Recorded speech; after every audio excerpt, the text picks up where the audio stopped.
नमस्कार दोस्तों, आज हम जानेंगे माता सती ने देह त्याग क्यों की। प्राचीन समय की बात है। ब्रह्मा जी के पुत्र दक्ष प्रजापति अत्यंत प्रतापी और अहंकारी थे। उनकी पुत्री थी माता सती, जो बचपन से ही भगवान शिव को अपना आराध्य और जीवन साथी मानती थीं। घोर तपस्या के बाद माता सती का विवाह भगवान शिव से हुआ, परंतु ये विवाह दक्ष प्रजापति को स्वीकार नहीं था।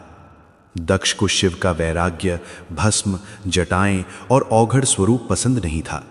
वे उन्हें योग्य दामाद नहीं मानते थे। यहीं से उनके हृदय में अहंकार और द्वेष ने जन्म लिया। एक दिन दक्ष प्रजापति ने एक महायज्ञ का आयोजन किया।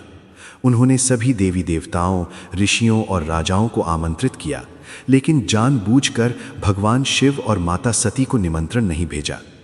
ये केवल भूल नहीं थी, बल्कि अहंकार से लिया गया निर्णय था। जब माता सती को इस यज्ञ का समाचार मिला तो उनका हृदय व्यथित हो उठा। वे बोलीं, मैं अपने पिता के घर बिना बुलाए नहीं जाऊंगी। परंतु नारी हृदय भावुक होता है। अंततः वे सोचने लगीं, पिता के घर जाने के लिए निमंत्रण की क्या आवश्यकता। भगवान शिव ने उन्हें समझाया, जहां अपमान हो वहां जाना उचित नहीं। लेकिन माता सती पिता से मिलने की आशा लेकर यज्ञ में पहुंची। यज्ञ स्थल पर पहुंचते ही उन्होंने देखा कि वहां हर ओर वैभव है, पर शिव के लिए कोई आसन नहीं, कोई सम्मान नहीं। इससे भी अधिक पीड़ा तब हुई जब उनके पिता दक्ष ने सबके सामने भगवान शिव का अपमान करना शुरू कर दिया।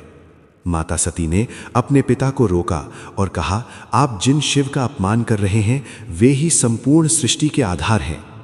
पर दक्ष ने कठोर वचन कहे और शिव को तुच्छ बताया। ये सुनकर माता सती का हृदय टूट गया। उन्होंने कहा, जिस शरीर से आपने मुझे जन्म दिया उसी शरीर से आज मेरे पति का अपमान हो रहा है। ऐसा जीवन और ऐसा शरीर मुझे स्वीकार नहीं। अपने आत्मसम्मान, पति के सम्मान और धर्म की रक्षा के लिए माता सती ने वहीं यज्ञ की अग्नि में योगाग्नि द्वारा अपने प्राण त्याग दिए। जैसे ही ये समाचार भगवान शिव को मिला, उनका क्रोध प्रलय बन गया। उन्होंने सती के शरीर को उठाकर तांडव किया, जिससे सृष्टि कांप उठी। बाद में विष्णु जी ने सती के टुकड़े कर सृष्टि की रक्षा की। जहां जहां वे अंग गिरे वहां शक्तिपीठ बने। माता सती ने बाद में माता पार्वती के रूप में पुनर्जन्म लिया और कठोर तपस्या के बाद पुनः भगवान शिव को पति रूप में प्राप्त किया।